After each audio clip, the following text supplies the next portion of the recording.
Ézéchiel, chapitre 6. La parole de l'Éternel me fut adressée, en ces mots. Fils de l'homme, tourne ta face vers les montagnes d'Israël, et prophétise contre elles. Tu diras, montagnes d'Israël, écoutez la parole du Seigneur, de l'Éternel.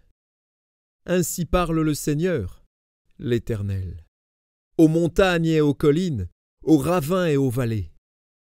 Voici, je fais venir l'épée contre vous, et je détruirai vos hauts lieux. Vos autels seront dévastés, vos statues du soleil seront brisées, et je ferai tomber vos morts devant vos idoles. Je mettrai les cadavres des enfants d'Israël devant leurs idoles, et je disperserai vos ossements autour de vos autels.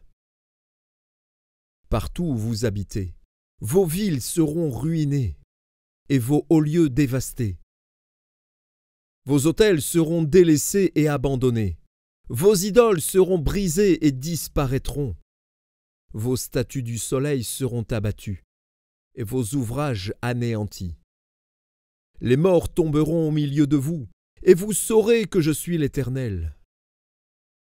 Mais je laisserai quelques restes d'entre vous, qui échapperont à l'épée parmi les nations, lorsque vous serez dispersés en divers pays.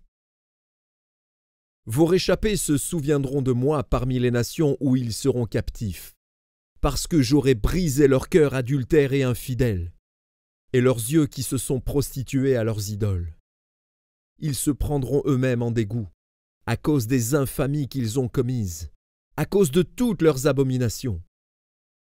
Et ils sauront que je suis l'Éternel, et que ce n'est pas en vain que je les ai menacés de leur envoyer tous ces maux.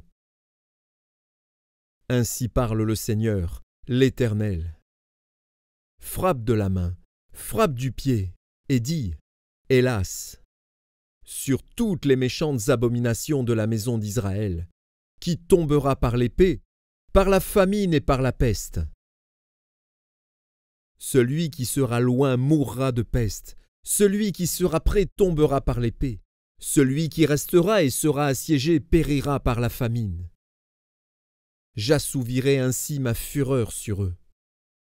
Et vous saurez que je suis l'Éternel, quand leurs morts seront au milieu de leurs idoles, autour de leurs autels, sur toute colline élevée, sur tous les sommets des montagnes, sous tout arbre vert, sous tout chêne touffu, là où ils offraient des parfums d'une agréable odeur à toutes leurs idoles.